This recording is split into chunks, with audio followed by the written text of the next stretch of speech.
Bonjour à tous, bienvenue dans ce dernier cours portant sur les ondes sonores. En guise d'introduction, essayons de comprendre ce que c'est une onde. Une onde, c'est la propagation d'une perturbation. Dans le cas des ondes sonores, c'est la propagation d'une surpression. Cette surpression est associée à une énergie, et donc une onde est associée à un déplacement d'énergie et non un déplacement de matière, attention. Nous avons différents types d'ondes, nous avons les ondes transversales, où la perturbation est perpendiculaire à la direction de propagation, c'est par exemple le cas des vagues, ou encore des ondes qu'on appelle longitudinales, où la perturbation se fait dans la même direction que le sens de propagation, c'est le cas des ondes sonores. Nous avons également deux types d'ondes, nous avons les ondes mécaniques qui ont besoin d'un milieu pour se propager, c'est notamment le cas des ondes sonores, et également des ondes électromagnétiques. Alors dans ce cours, nous verrons plusieurs choses. On va d'abord définir comment caractériser une onde, puis nous verrons les notions de puissance, intensité et niveau sonore. Ensuite, nous verrons les absorptions et pour finir, nous verrons les notions d'échographie. C'est parti, commençons. On peut caractériser une onde de deux façons possibles, soit de façon spatiale ou bien de façon temporelle. Alors, ici nous avons différents graphiques représentant notre onde et en général on représente la propagation d'une onde avec des fonctions trigonométriques. Voyons ensemble les différentes variables qui sont associées à une onde. Tout d'abord, nous avons ce qu'on appelle la longueur d'onde, lambda. La longueur d'onde lambda, comme le nom l'indique, c'est la longueur de l'onde. Elle représente en fait la distance nécessaire pour pouvoir revenir à un même état d'énergie. Ici, on considère que notre état initial, c'est le pic de l'onde. Et bien pour revenir au pic de l'onde, il nous faut une distance de 1 mètre. Donc lambda, dans notre cas, est égal à 1 mètre. Ensuite, nous avons ce qu'on appelle le nombre d'ondes. Pareil, comme le nom l'indique, le nombre d'ondes représente le nombre d'ondes qu'on a pour une distance de 1 mètre parcouru. Ici, on voit que notre nombre d'ondes, lambda, correspond à un motif par mètre. Donc on a 1 mètre moins 1. Et enfin, nous avons la notion de vecteur d'onde que vous avez dans votre cours, qu'on note K, qui est exactement comme le nombre d'ondes, juste rapporté sur un cercle trigonométrique. En effet, nous travaillons souvent avec des fonctions trigonométriques, et donc ce qui est intéressant, c'est de rapporter cela au cercle trigonométrique. C'est du détail, c'est pas quelque chose à maîtriser, mais la formule qui est associée, c'est juste 2pi fois sigma. Et donc là, dans notre cas, ce serait 2pi radian par mètre. Voilà. Passons maintenant aux variables temporelles. Alors tout d'abord, on a ce qu'on appelle la période t, qui correspond au temps nécessaire pour revenir à un même état d'énergie. Donc considérons que notre état d'énergie initial se trouve à l'origine, et bien pour revenir à ce même état d'énergie qui se trouve ici, nous avons besoin d'un temps de 1 seconde. Donc ça, cette distance-là correspond à la période. Donc là, dans notre cas, t est égal à 1 seconde.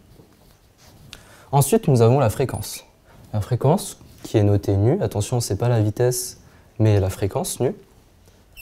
Nu correspond au nombre de motifs compris en 1 seconde, le nombre de motifs par seconde. Là, on voit qu'en 1 seconde, on a un motif. Donc là, la fréquence correspond à 1 seconde moins 1. Et enfin, on a ce qu'on appelle la pulsation, oméga. Oméga, comme pour le vecteur d'onde, c'est quelque chose que vous ne verrez pas souvent, mais elle correspond en fait à la même chose que la fréquence, juste rapportée au cercle trigonométrique.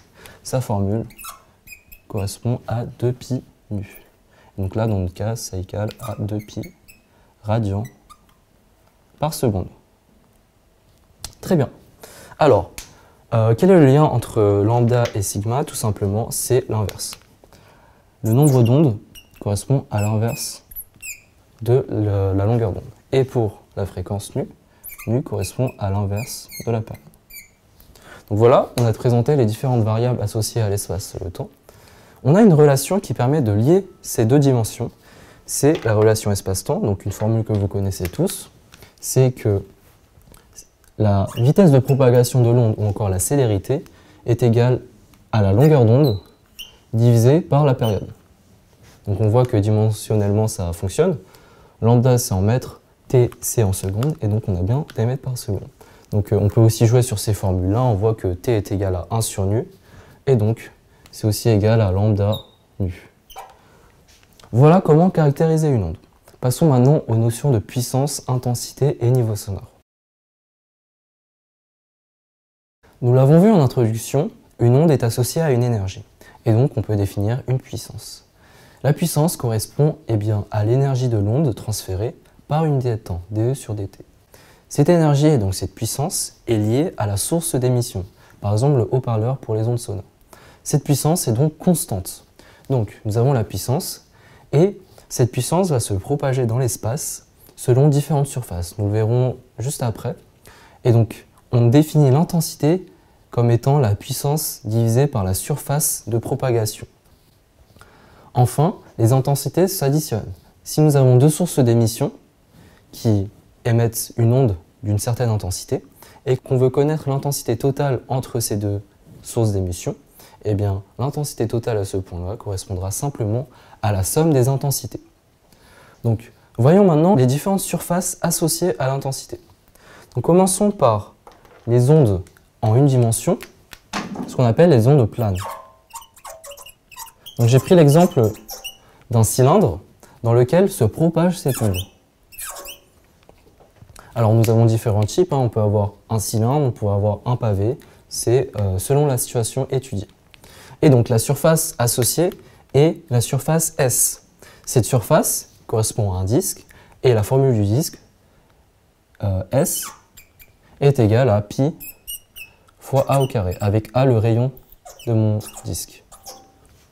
Et donc, l'intensité d'une onde plane est égale à la puissance divisée par pi A au carré. Petite remarque sur les ondes planes, comme la surface reste constante et que la puissance est également constante, eh bien l'intensité est également constante. Passons maintenant aux ondes, ce qu'on appelle cylindriques, les ondes en deux dimensions. Donc là, je précise que c'est en une dimension, et ici, c'est les ondes cylindriques. En deux dimensions. Les ondes cylindriques se propagent selon le plan. En effet, la source d'émission va émettre les ondes qui vont se propager en fait dans toutes les directions du plan. Hop. Vous voyez, en fait, ça va se propager comme ceci. C'est ce qu'on appelle une onde cylindrique. Ici, la surface associée, c'est la bande cylindrique, donc tout ce qui est autour. Cette bande, la formule, c'est 2πr fois h, avec h la hauteur du cylindre, et r la distance de la source d'émission. 2πr parce que c'est le périmètre du cercle associé, et h c'est la hauteur de la bande.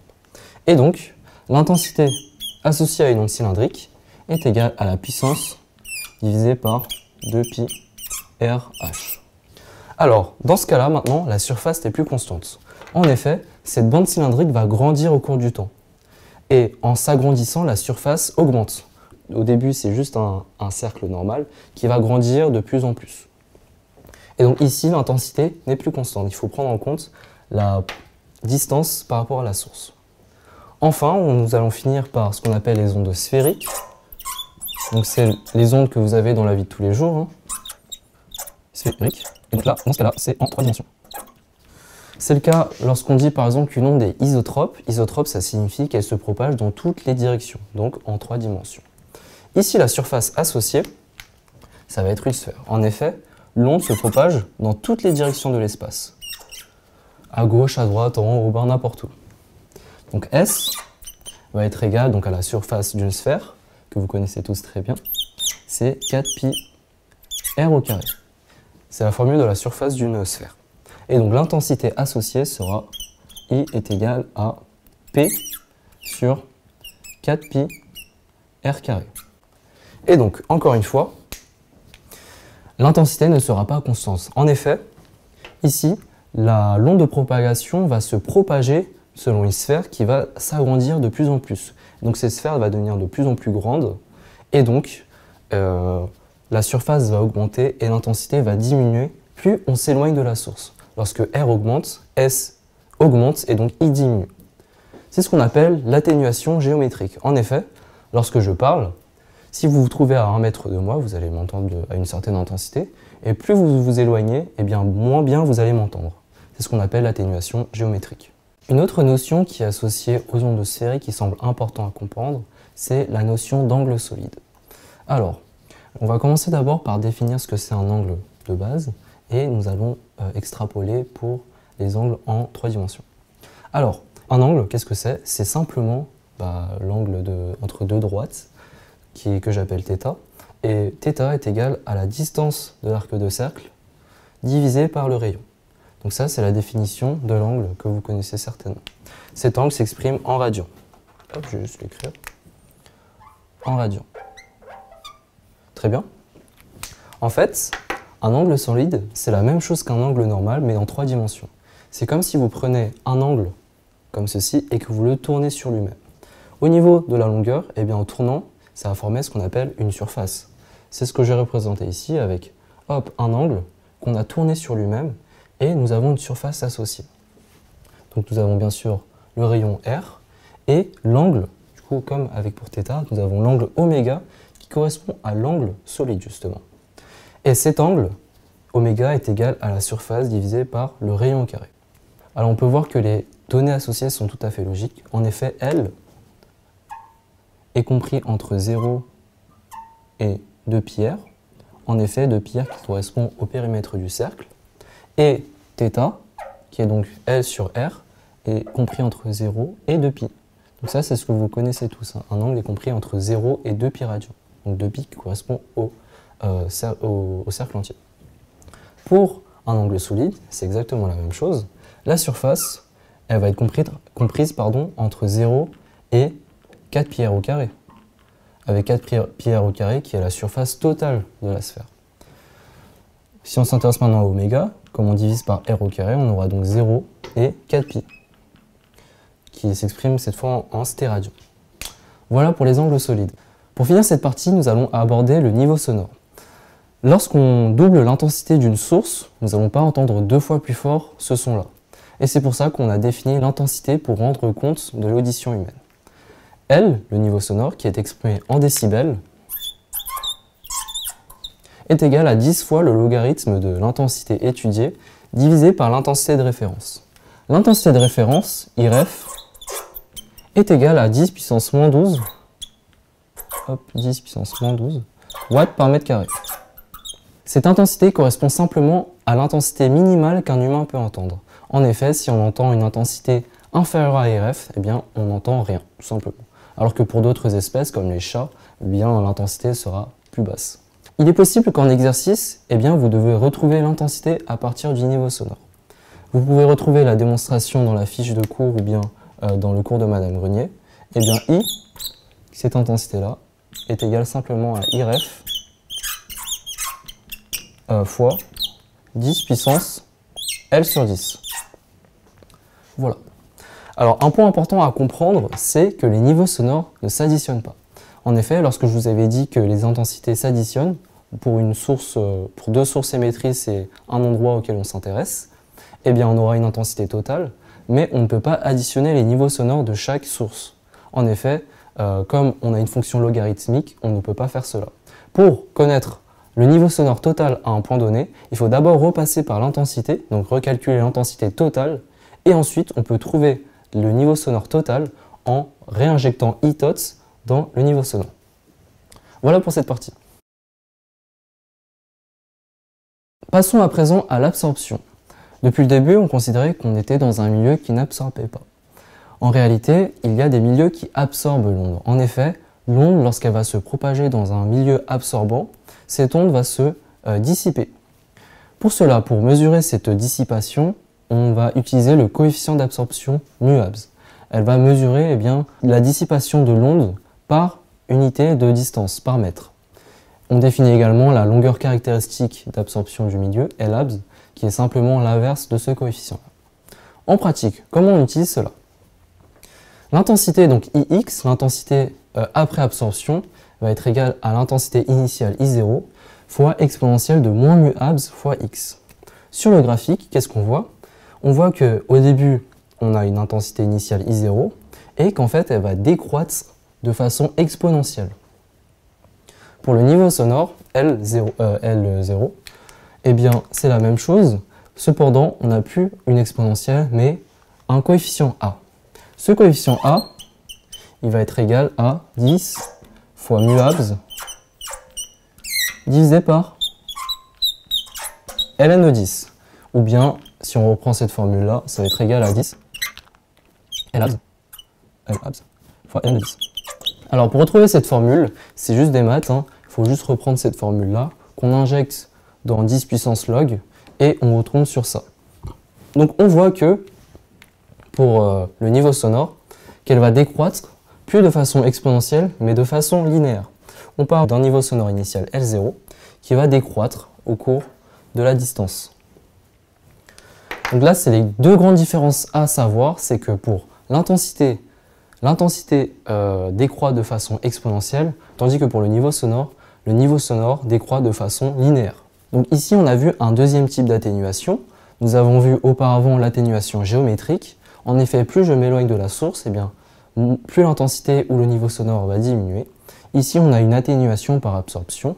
Plus l'onde traverse dans le milieu, eh bien, plus cette intensité ou ce niveau sonore sera diminué. Pour finir, on va parler d'échographie. Imaginons que j'ai une interface, celle en rose là, et que j'envoie une onde sur mon interface. Cette onde va se réfléchir. Elle va se réfléchir, hop, comme ceci. Donc je vais l'appeler IR, avec une intensité réfléchie, et celle-là, je vais l'appeler I0. Okay. Grâce à cela, grâce à la réflexion, on peut étudier en fait la distance de mon onde parcourue. C'est le principe des sonars. Hein. Eh bien, on a en fait la vitesse de l'onde C qui va être égale à 2 fois la distance, donc avec cette distance-là, D, divisé par le temps. Donc on peut soit savoir la distance, si on connaît le temps parcouru. Par exemple, j'envoie une onde et je connais le temps pour que l'onde se réfléchisse et revienne. Et bien pour connaître la distance, eh bien, je peux utiliser cette formule et trouver que D est égal à simplement C fois le temps divisé par 2. Également, je peux aussi connaître le temps que va parcourir mon onde pour faire l'aller-retour si je connais la distance entre ma source d'émission et l'interface. T va être égal à 2D sur C. Donc voilà pour le principe du sonar. Mon onde incidente va arriver sur l'interface. Il y aura une onde réfléchie et également une onde transmise. En effet, à une interface, eh bien, on a une onde réfléchie et une onde transmise. Alors, par rapport à cette interface-là, la fréquence de l'onde réfléchie, nu, qu'on va appeler nu1, ou plutôt nu-r, elle va être égale à la fréquence de mon onde transmise, nu-t. Alors, c'est quelque chose qui est important à savoir, c'est que la fréquence à une interface ne change jamais. Cependant, concernant la longueur d'onde ou la vitesse, elle peut varier. En effet, donc ici, on a une vitesse CR, ici une vitesse CT, une longueur d'onde CR et une fréquence UR, ici pareil en lambda T et UT. NuR sera toujours égal à NuT, tandis que la vitesse ou les longueurs d'onde peuvent varier. Pour connaître les valeurs d'intensité de mon intensité réfléchie ou transmise, on va utiliser des coefficients de réflexion et de transmission. Avant de parler de cela, nous allons d'abord définir l'impédance. L'impédance qu'on note Z est égale à la masse volumique du milieu, par exemple si c'est de l'eau c'est 1 kg par litre, fois la vitesse de mon onde dans ce milieu. Z est égal à ρc. L'impédance représente la résistance de ce milieu au passage de mon onde. C'est un peu comme la résistance pour les circuits électriques. R, la résistance, va s'opposer à l'intensité. Ici, c'est la même chose. Z, l'impédance va s'opposer au passage de l'onde. Grâce à cela, on va pouvoir définir les coefficients de réflexion et de transmission. Alors, ces formules ne sont pas à savoir. Cependant, on les utilise énormément pour pouvoir calculer IR et IT. Donc R, elle va être égale à Z1 moins Z2 au carré divisé par Z1 plus Z2 au carré. Enfin, T, le coefficient de transmission, est égal à 4 Z1 Z2 divisé par Z1 plus Z2, le tout au carré. Grâce à ces coefficients-là, je pourrais connaître les intensités réfléchie et transmise. En effet, IT va être égal à T fois I0. IR, l'intensité réfléchie, sera égal à R fois I0. Voilà. Pour le cas où j'ai plusieurs interfaces, eh bien, l'intensité transmise totale, donc par exemple, imaginons que je m'intéresse à ce point-là, après plusieurs interfaces, donc là j'ai I0, là j'ai représenté les intensités transmises de chaque interface, eh bien, IT sera simplement égal à la multiplication de tous les coefficients de transmission. Ce sera égal à T1, donc T1 qui sera associé à cette interface-là, fois T2, fois T3, fois I0. Donc T1, T2 et T3. Et c'est la même chose pour les coefficients de réflexion. En fait, vous allez juste ajouter de manière successive les coefficients de transmission ou de réflexion selon le cas étudié. Voilà, maintenant le cours est terminé. Bravo à vous d'être arrivé jusqu'au bout.